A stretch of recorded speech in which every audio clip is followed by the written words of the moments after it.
a proposta espacial, a proposta de fazer com que as pessoas tivessem uma vida harmônica, coletiva, tudo isso era novo.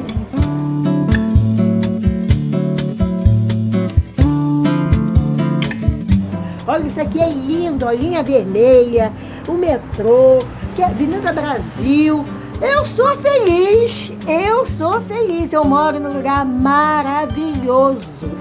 Só essa vista aqui é maravilhosa, você olha para aqui não tem prédio nenhum, olha para cá não tem, é muito bom.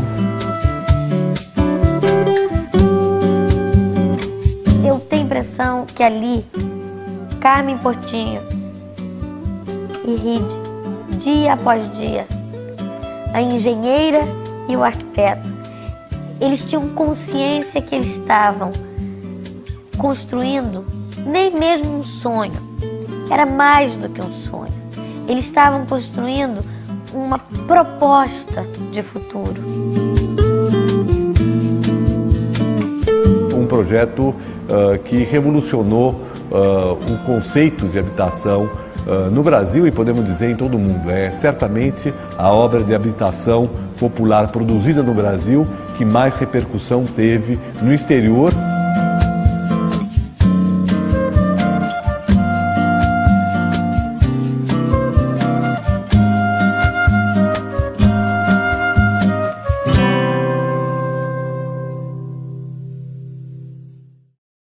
O conjunto residencial Pedregulho, que tem o nome oficial de Prefeito Mendes Moraes, e adotou esse nome por causa da sua localização, é o topônimo da região. Ele é absolutamente extraordinário, quer dizer, um fato na vida brasileira e com uma repercussão mundial. Pedregulho faz parte de um ciclo importante de projetos de habitação de interesse social no Brasil.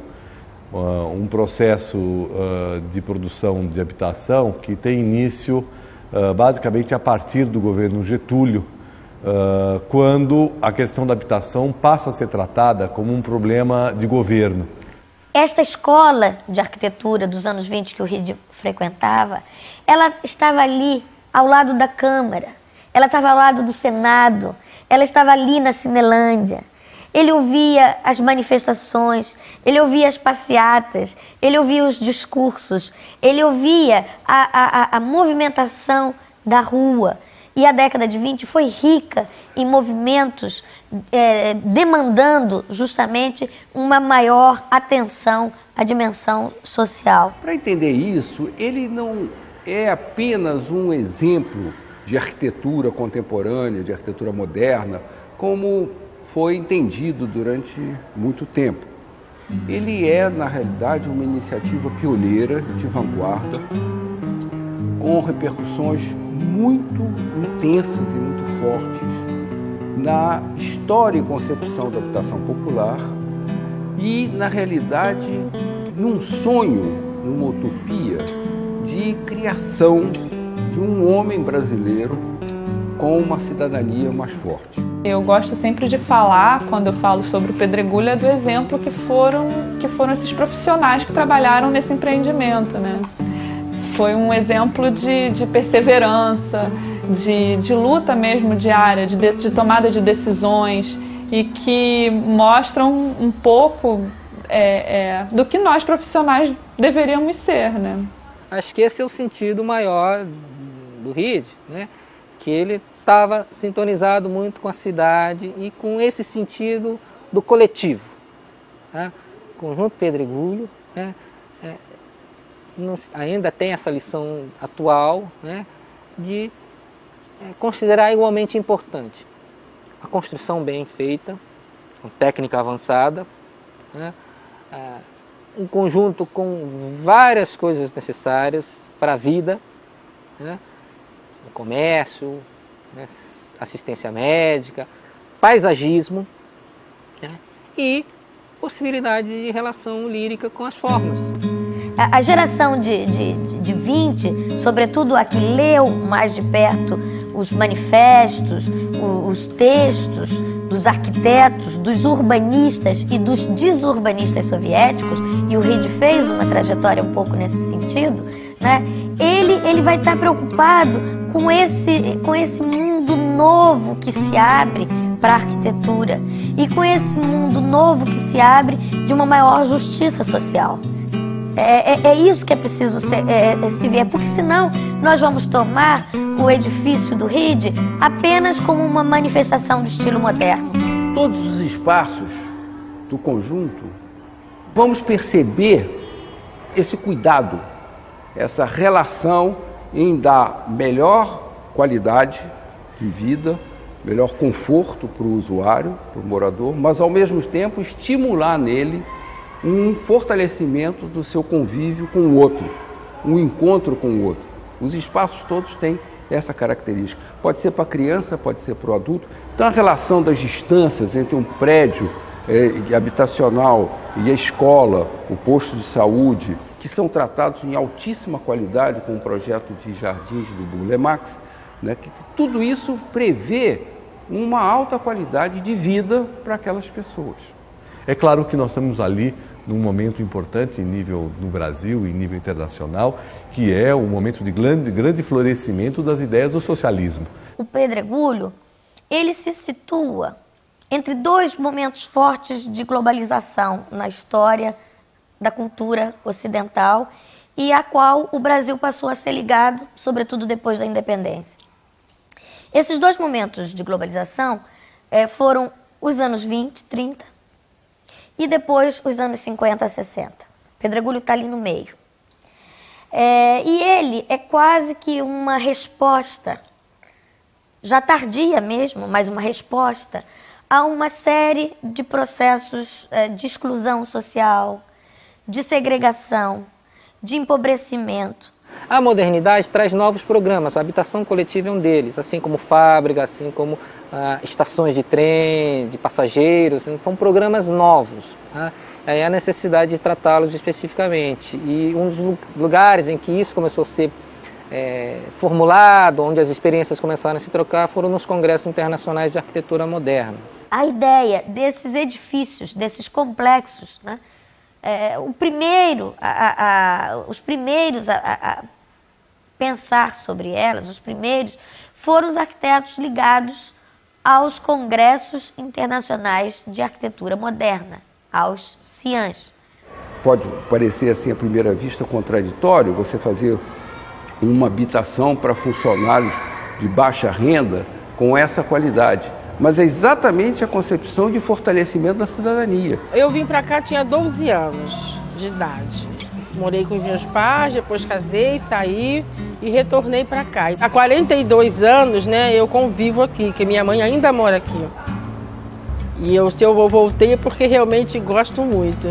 Como morador, eu nunca consegui encontrar um lugar, sinceramente, melhor do que esse daqui, para conviver. Já fui em muitos lugares, já passeei, já viajei. Aconteceu de muitos moradores ir embora e regressar, voltar de novo, por saber que depois que saiu, que aqui é tão bom. Mas é porque eu acho que esta geração, a qual o Reed está ligado, foi uma geração que tornou a política, o exercício da política se transformou num gesto poético. Na realidade, pensava-se naquela época, e os arquitetos se envolveram com isso muito fortemente, em que os seus projetos, as suas iniciativas, pudessem contribuir para a felicidade do homem brasileiro e mudar o patamar de cidadania. Então, o que é uma arquitetura que pensa o benefício da sociedade como um todo?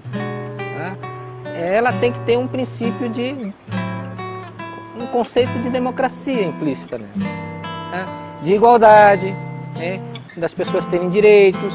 O Pedregulho é uma realização exitosa dessa utopia, mostrando que é possível se fazer esta utopia e transformá-la em realidade. Essa geração tem em comum é que eles compreenderam que o novo desafio da arquitetura não era mais o edifício, que o novo desafio da arquitetura era a cidade, era o coletivo. A arquitetura moderna brasileira produziu palácios governamentais, como por exemplo o MEC, produziu universidades, como por exemplo a Universidade Federal do Rio de Janeiro, no Fundão, produziu casas, né, uma grande quantidade de casas, né, modernas, produziu prédios de apartamentos, produziu museus, produziu um conjunto amplo de edifícios, mas vamos dizer assim, o que destaca Pedregulho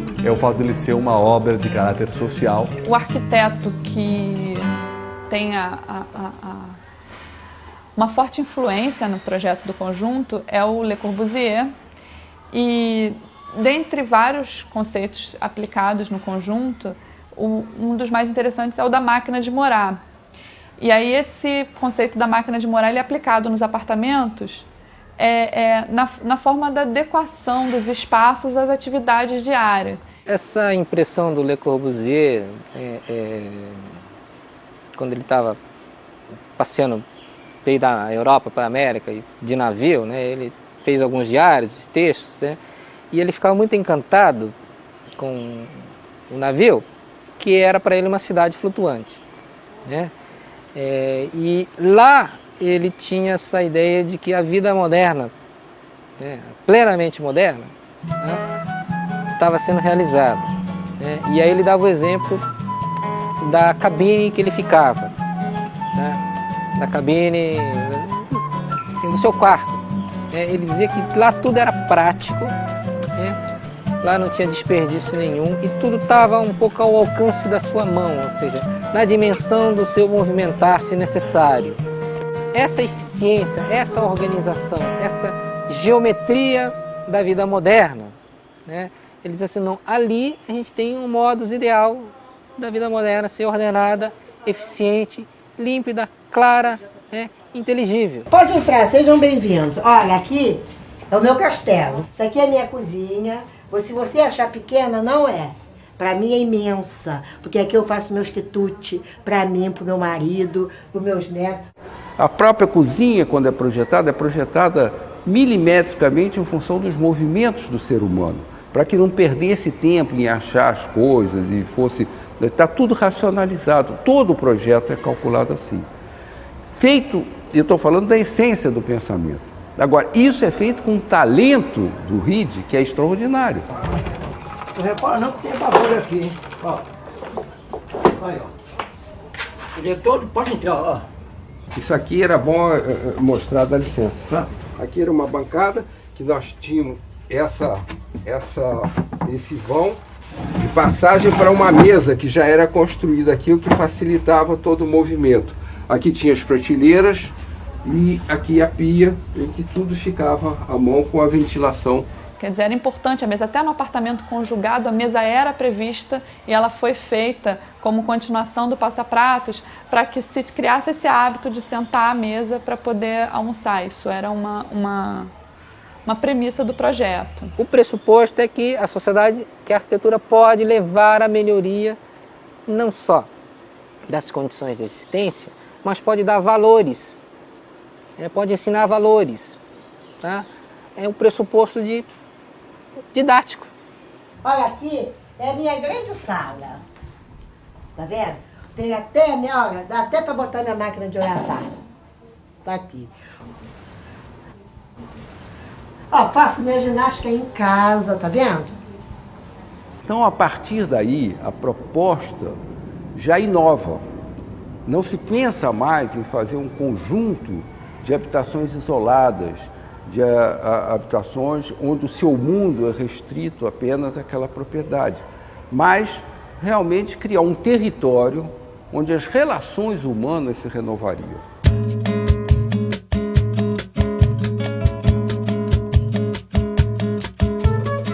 Nós temos um grupo de estrangeiros, provavelmente a maioria arquitetos, alguns engenheiros que nos visitam, e tem uma visitação ano mais ou menos de 1.000, 1.200 pessoas que eu já cataloguei, e eles têm uma visão do prédio muito melhor do que o poder público e do que as pessoas, algumas pessoas que moram aqui.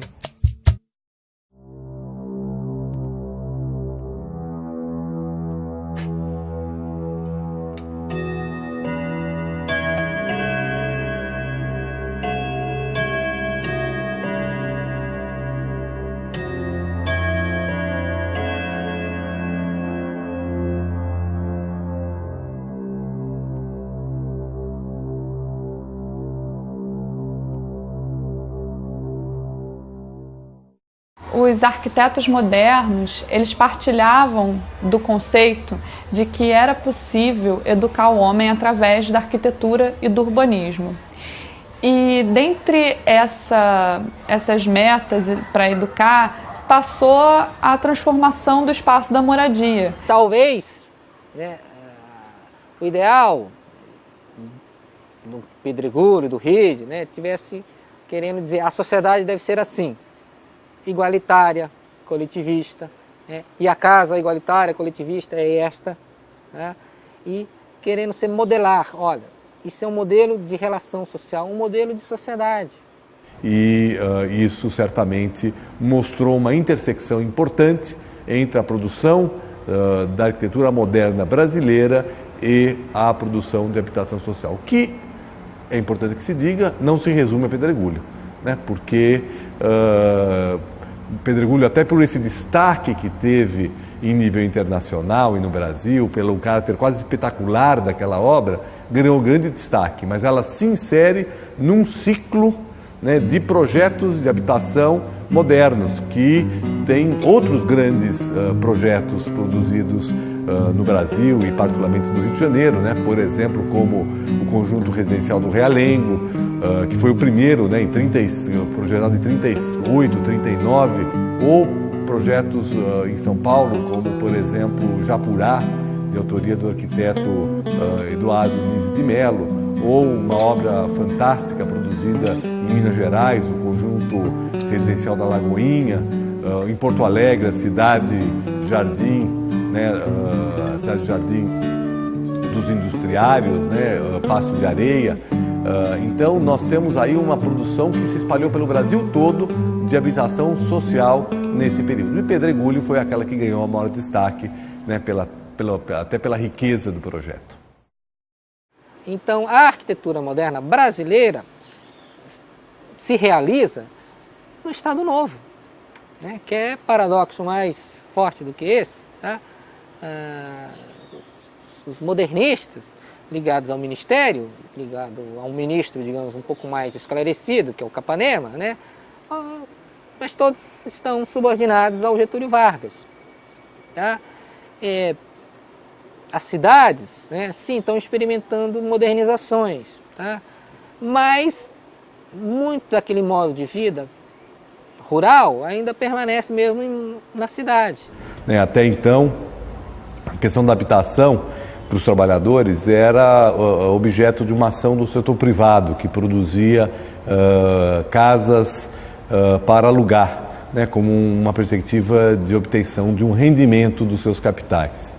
Com Getúlio, né, se estrutura uma ação habitacional a partir do Estado, que está dentro daquela ideia da proteção do trabalhador, né? Assim como do ponto de vista das relações de trabalho foram criadas as leis trabalhistas, o Estado começa também a se preocupar com a produção de habitação social através dos institutos de aposentadoria e pensões, que eram fundamentalmente órgãos de previdência social, mas que também iniciaram a produção de habitação para os associados. Então o governo federal, em 46, vai criar a Fundação da Casa Popular, que é um órgão de caráter federal, e as prefeituras e alguns governos do estado também criaram. E a grande importância teve nesse processo a criação do Departamento de Habitação Popular do Distrito Federal, e que, além de Pedregulho, produziu outros 3 importantes conjuntos habitacionais aqui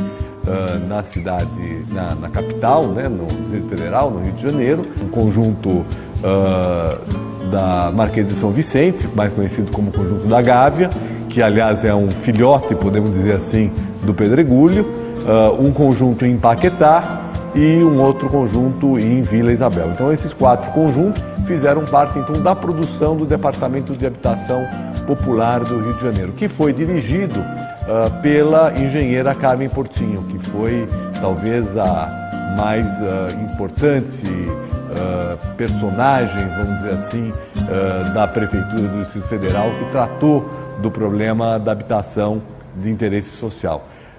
A doutora Carmen, como ela era conhecida, nós podemos dizer que ela é a verdadeira mãe de Pedregulho, na medida em que ela não só esteve à testa do Instituto, né, do departamento, para que, durante toda a existência do departamento, desde 46 até 61, quando ele foi extinto, então ela foi a diretora do departamento, como ela tomou a questão de produzir pedregulho como uma questão pessoal, né? Ela foi não só engenheira da obra, como ela foi a sua grande promotora, ela buscava recursos, ela buscava apoio no Congresso para que houvesse dotação orçamentária para que pedregulho pudesse ser realizado, e ela também foi engenheira da obra, né? Carmen Portinho teve na Inglaterra logo após o final da Segunda Grande Guerra Mundial e tomou conhecimento das providências e das questões que estavam sendo feitas na Inglaterra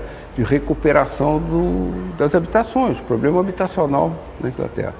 E voltou com ideias que poderiam ser aplicadas aqui. E juntamente com um arquiteto de vanguarda no Brasil, um arquiteto extraordinário, um dos maiores arquitetos que nós tivemos no século XX, que foi o Afonso Eduardo Ride, juntou essa concepção com a concepção da arquitetura moderna, que também tinha intrinsecamente essa utopia de criar um mundo novo. Na história da arquitetura moderna, essa tão celebrada, tá, a questão do urbanismo é uma questão um tanto quanto tardia. Tá? Então, está muito mais voltada para grandes construções, edificações. Tá? A questão em si, dos problemas da cidade, é um pouco tardia. O Ride talvez seja o primeiro dessa geração, né, a estar mais atento aos problemas de uma cidade, né? Porque desde o início ele já estava se encaminhando para aquilo. Quando estudante, ele foi estagiário do Alfred Agache, né, que no final da década de 20 aqui foi contratado pela Prefeitura do Distrito Federal. O Rio já estava se tornando uma cidade muito grande e precisava de um planejamento. Tá? E nesse primeiro momento veio o Alfred Agache aqui, né, enfim, né, e o Ride já ingressou nos quadros da Prefeitura como estagiário do Agache, tá? Departamento de Urbanismo, né? E depois ele continuou. Tá? Então, ele já se formou e já se engajou no serviço público. Tanto que um dos últimos projetos dele tem diretamente a ver com a cidade do Rio, que foi a urbanização do Aterro do Flamengo.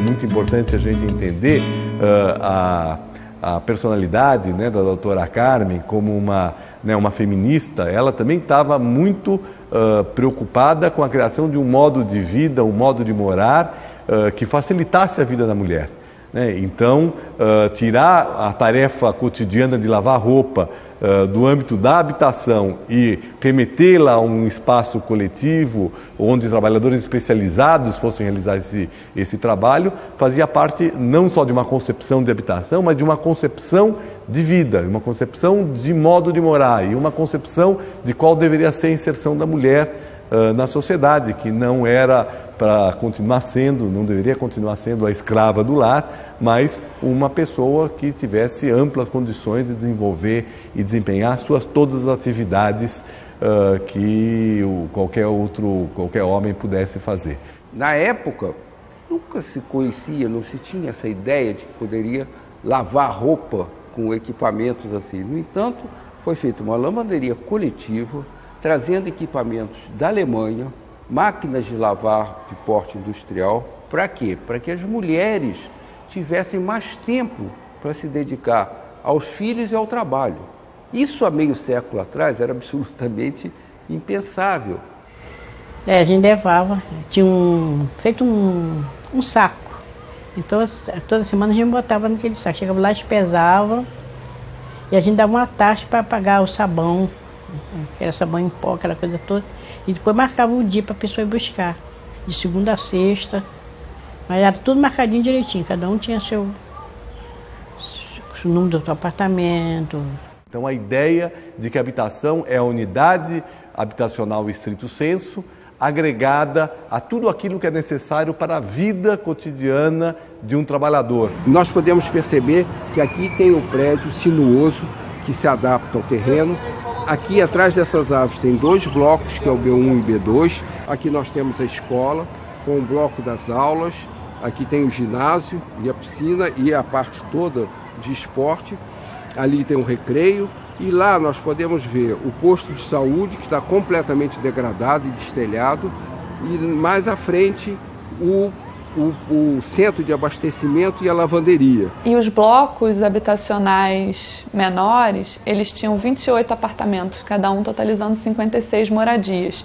E o bloco habitacional maior tem 272 moradias. E aí esse bloco maior, ele demorou mais tempo para ser concluído, ficou muito tempo com a estrutura abandonada. Mas em 63 os moradores relatam que foi o início da ocupação do conjunto. Tinha previsão de um prédio C que ficava naquele terreno em triângulo que tem ali na ponta. Ele não foi construído. E ele ficava numa parte do terreno de frente para a rua Capitão Félix e ele era integrado ao resto do conjunto através de uma passagem subterrânea. Havia muita união, muita brincadeira, futebol, bola de gude, peão. Então realmente foi uma infância muito boa, porque nós tínhamos assim, toda essa área de lazer maravilhosa para brincar, para correr, que aqui foi um conjunto projetado que possibilita esse tipo de atividade, de socialização, bastante área livre. Nós tínhamos ali embaixo um ginásio que tinha recreação, futebol de salão, tênis de mesa. Eu aprendi a nadar ali embaixo com piscina. E se nota que realmente que era um projeto voltado para dar uma qualidade de vida para o funcionário público.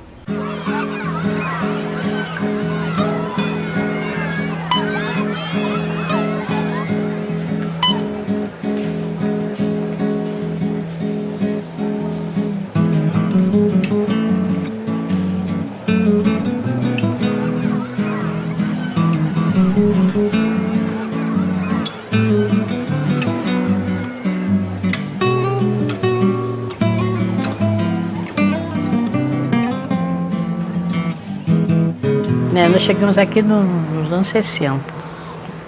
Eu, meu esposo, meus filhos, meus 2 filhos. Era maravilhoso, porque tinha uma comunidade muito boa.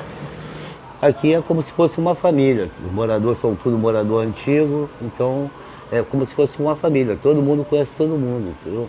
Essa concepção, ela se contrapunha à concepção, vamos dizer assim, mais tradicional, que era a concepção da casa, né, da casa com o seu quintal, e com a propriedade privada. Um encontro com o outro. Os espaços todos têm essa característica. Pode ser para a criança, pode ser para o adulto. Os corredores, basta dizer, os corredores eram encerados. Aos sábados nós encerávamos os corredores. Os vizinhos eram mais unidos também. Naquela época era muito bom, porque só moravam meus funcionários, né? E a gente tinha aquela união muito boa. A gente festejava, festa junina, essas coisas tudo, era muito bom, a gente enfeitava tudo, era uma alegria só. O conjunto foi construído para os funcionários da Prefeitura do Distrito Federal e que foram selecionados por um censo.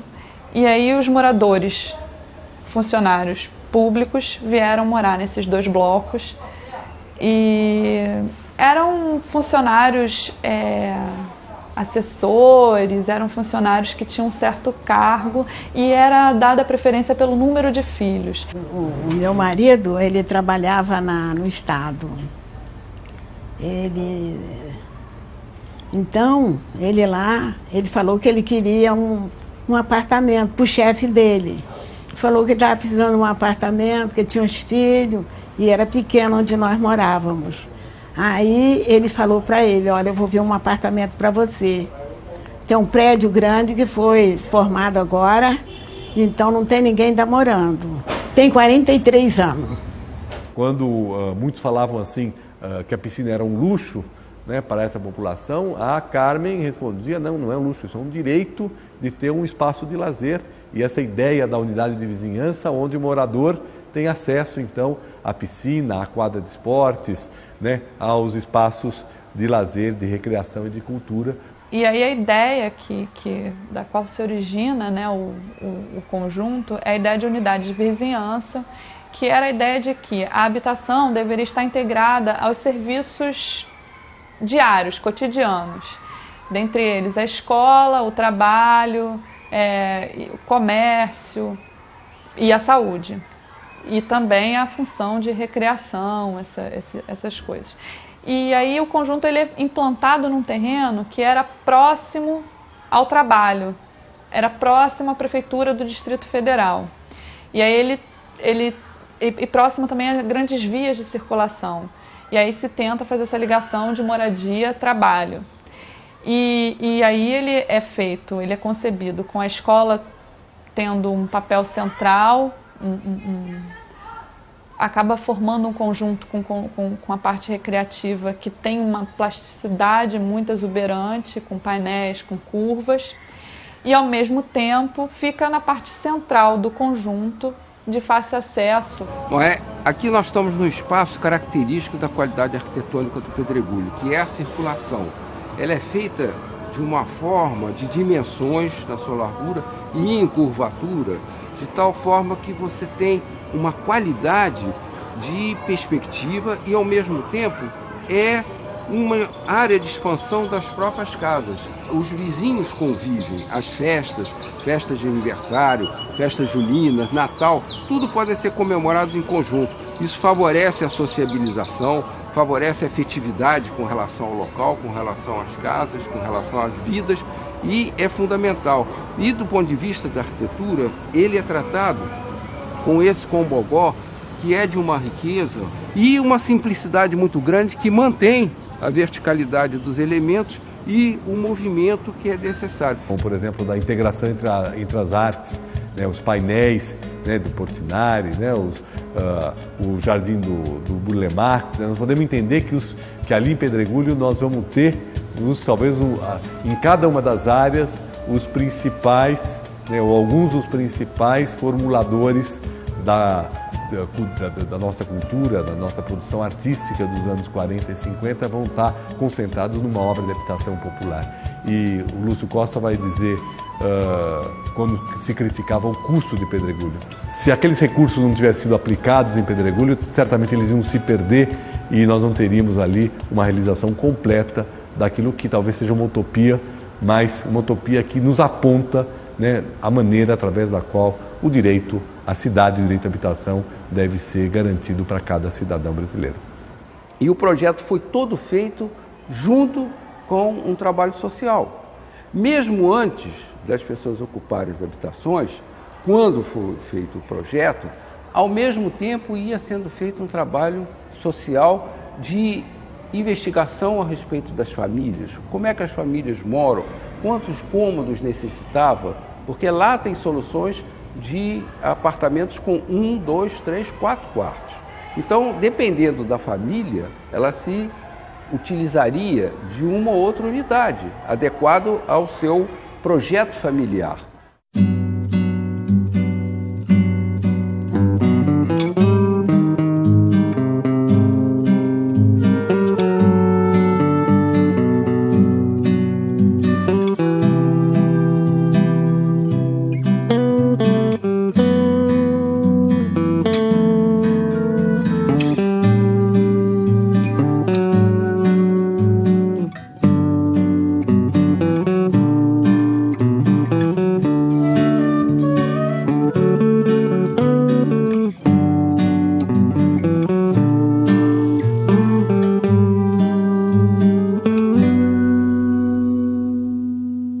E aí o Bloco A ele tem a ideia, uma ideia interessante, que é a ideia de você ter num espaço várias atividades coletivas.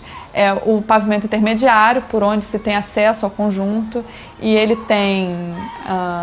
teria jardim de infância, creche, ele tem uma concha acústica que hoje em dia foi transformada, mas aquela concha acústica ela realmente existiu, realmente teve uma projeção de filmes lá. A concha acústica foi transformada em igreja. A concha atualmente ela é o púlpito da igreja. E o terceiro andar ele foi um lugar criado para que as pessoas convivessem mesmo. Seria a rua do conjunto, uma rua interna. Para o Le Corbusier, tá, a cidade está dentro daquele edifício.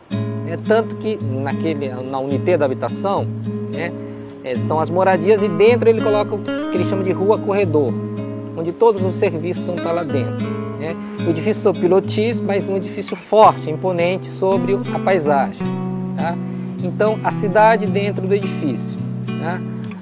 O modelo alemão são várias unidades de habitação, tinha um princípio meio de padronização, meio de repetição, e alguns tipos de serviços, como escola ou centro comercial.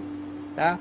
Mas como a Alemanha já era um Estado social-democrata, o Estado já preenchia muitas das funções básicas. Então, o conjunto deles não tem tantos serviços, não é necessário ter tantos serviços. Tá? O modelo inglês, tá, que veio da reconstrução que a Carmen Coutinho trouxe, juntava um pouco desses dois modelos, ou seja, não era um único edifício, tá? Era um conjunto de edifícios, inclusive de apartamentos de tipos diferenciados, mas o modelo inglês pensava na relação entre o conjunto habitacional e o bairro.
Que é a ideia de que nós estávamos construindo um novo homem, se buscava construir um novo homem para uma nova sociedade. Ou seja, romper aquela ideia do individualismo, de cada um ter a sua casa, ter seu quintal, ter a sua propriedade privada, e avançar no sentido de uma sociedade onde se socializava o solo, se socializava um conjunto de equipamentos coletivos, e a própria habitação ela não precisava e não deveria ser a habitação privada, a habitação entendida como hoje nós falamos, a casa própria, a propriedade individual. O Pedregulho foi concebido em 47 e inaugurado a primeira parte em 50 e levou 10 anos sendo terminado e inaugurado até 60. Quando ele estava começando a experimentar, a viver a sua plenitude, portanto, viver a sua plenitude significa que os moradores estão morando, estão usando, mas tem uma cabeça gestora, que era a concepção do Distrito Federal, do Departamento de Habitação Popular. Porque sem isso não funcionaria, Você não tinha maneira de controlar e governar uma área de 50 mil metros. Em 60, a capital federal é transferida para Brasília, e aqui assume o governador Carlos Lacerda. E aí o que se percebe é que há uma mudança de direcionamento da política habitacional, que antes era focada na construção de conjuntos habitacionais através das caixas de aposentadorias e pensões, da Fundação da Casa Popular, do próprio Departamento de Habitação Popular do Distrito Federal, e essa política muda para a remoção das favelas. E aí a gente vê os episódios de remoção de favelas, a remoção da favela do Pinto, da favela do Esqueleto, da Catacumba. Você veja, o prédio é de 47, demora 12 anos em construção. Quer dizer, quando ele está inaugurando, praticamente nós já estamos às vésperas da inauguração de Brasília. Com Brasília, o Rio de Janeiro, que era Distrito Federal, vira uma cidade-estado.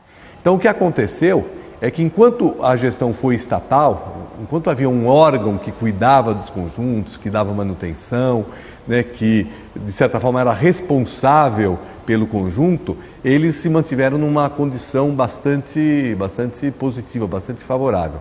A partir do momento, principalmente depois de 64, depois do golpe militar de 64, quando a concepção muda e passa a se reforçar a ideia da propriedade individual, da casa própria, e o Estado, de certa forma, vai gradativamente reduzindo a sua presença como um gestor desses conjuntos, muitos desses conjuntos começam a entrar numa certa deterioração.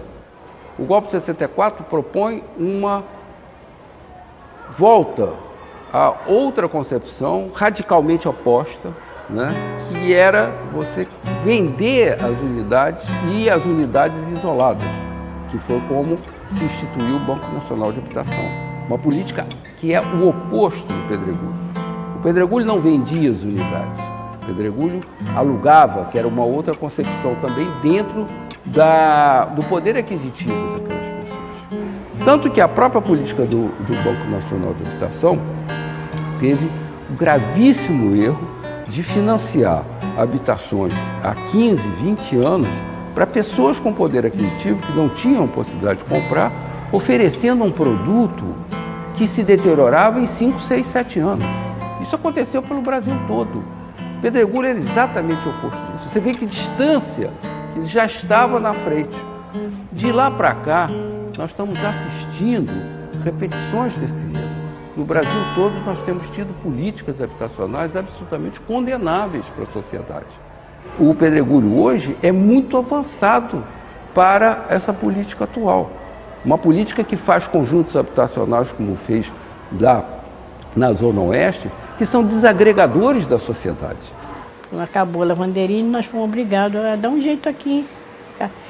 A gente botou um secador para lá de fora e o meu apartamento, como é grande, tinha 4 quartos, um quartinho eu fiz a lavanderia.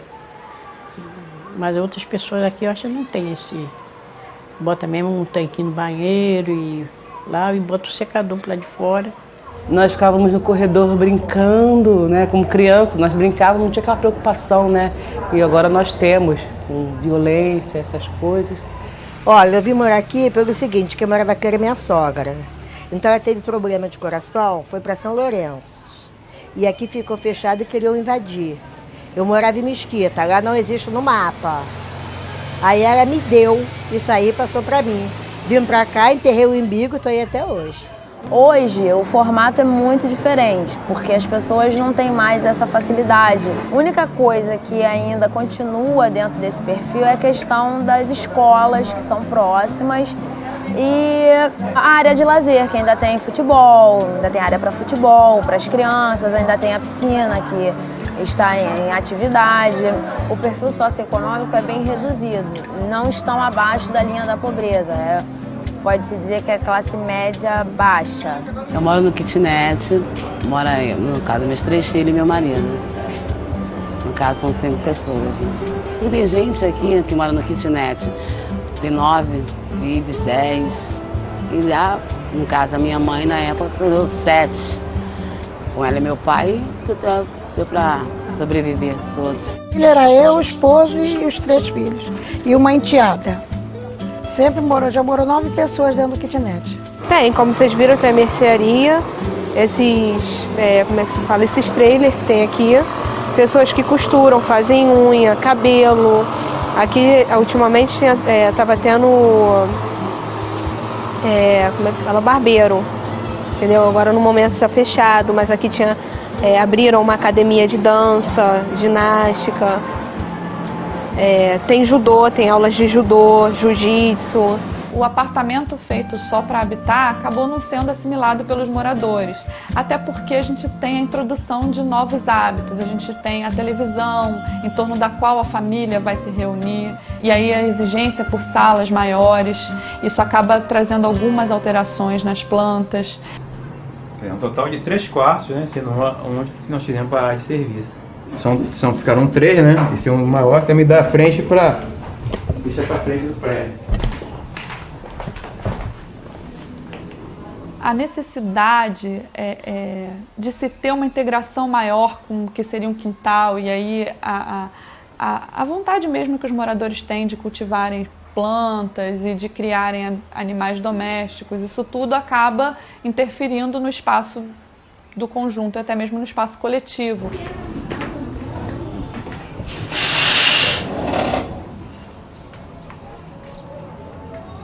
E essas reuniões que os arquitetos preconizavam, que era uma ideia mesmo de reunião, de coletividade e de educação,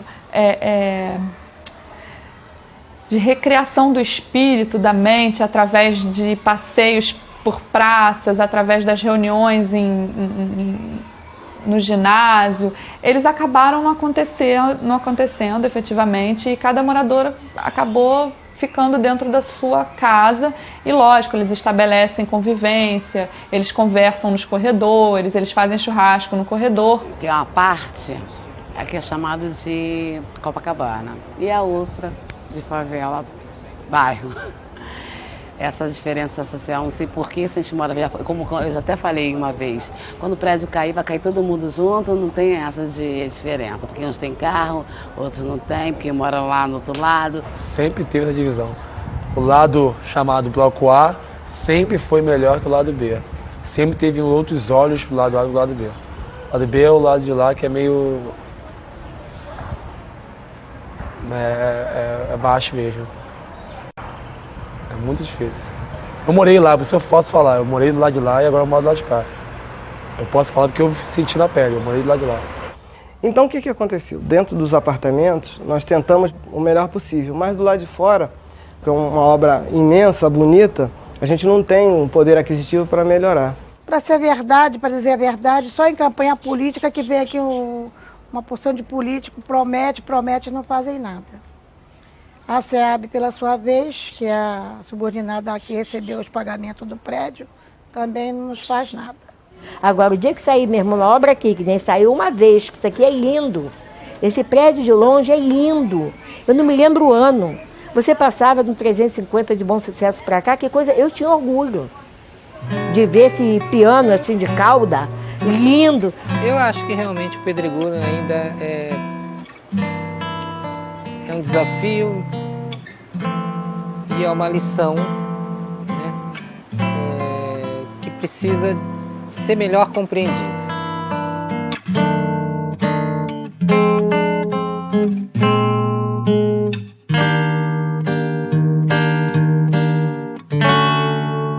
Quer dizer, você poder ter no seu apartamento seus filhos que podem ir à escola e voltar dentro de total segurança, passando por um jardim, e que chega à escola que fica praticamente no quintal da sua casa, e que por sua vez também tem todo um equipamento de estímulo, não só intelectual no ensino, mas físico. Tem um ginásio, tem uma piscina, tem área de esporte.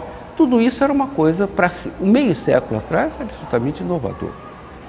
E isso a gente percebe que essa inovação, essa concepção, é tão forte que ela é inovadora hoje.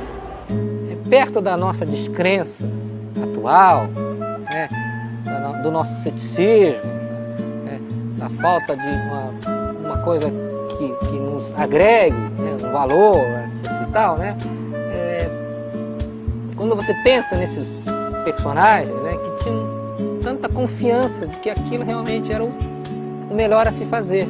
Eu continuo achando que a proposta dos arquitetos do movimento moderno, na sua agenda intelectual, crítica, solidária, ela continua a ser de grande atualidade.